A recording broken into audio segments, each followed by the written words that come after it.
पहुंचे तो चैनल को सब्सक्राइब करें और बेल आइकन को दबाना ना भूलें।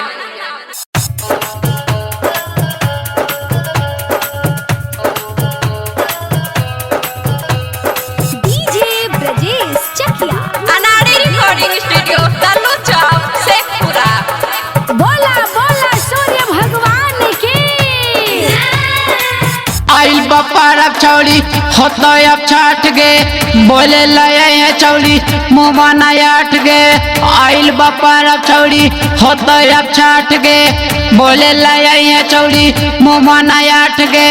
करबो न दिला वाला बात बात बात बात खाएला जैबो पारा साथ साथ साथ साथ खाएला जैबो पारा साथ साथ साथ साथ खाएला जैबो पारा साथ साथ साथ साथ खाएला जैबो पारा साथ साथ साथ साथ। आइल बपार अब चौड़ी होतो अब छठ गे बोले लये चौड़ी मुँह माना आठ गे।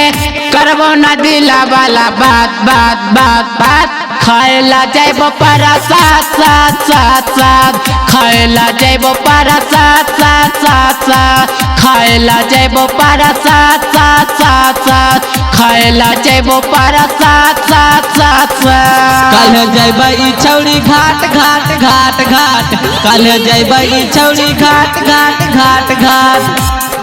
बोला बोला छठी मैया की।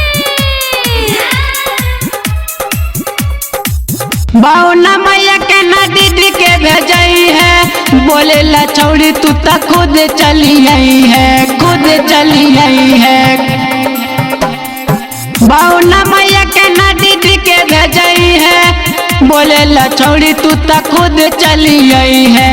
करबो हम तोरा दिन में से रात गे बोले ना आई भी तो करबो ना बात गे मनवा में रखी है तू याद याद याद याद। खाए ले जेबो पारा साथ साथ साथ साथ खाए ले जेबो पारा साथ साथ साथ साथ खाए ले जेबो पारा साथ साथ साथ साथ खाए ले जेबो पारा साथ साथ साथ साथ। तो ही है बुलावे ले हम तोर इंतजार करबो ठीक है।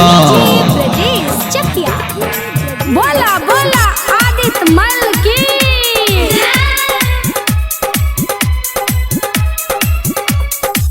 चाहे तू भले या कर दी है माना घर में बनैबो न खोइबो न खाना खोइबो न खाना खोइबो न खाना। चाहे तू भले या कर दी है माना घर में बनैबो न खोइबो न खाना। बीरू के रखी है ना भूखे पियास गे छौड़ा गजन तोरा कोतो बियास गे भरवा पर के कोने धात धात धात धात खाए ले जेबो पारा साथ साथ साथ साथ खाए ले जेबो पारा साथ साथ साथ साथ खाए ले जेबो पारा साथ साथ साथ साथ खाए ले जेबो पारा साथ साथ साथ साथ।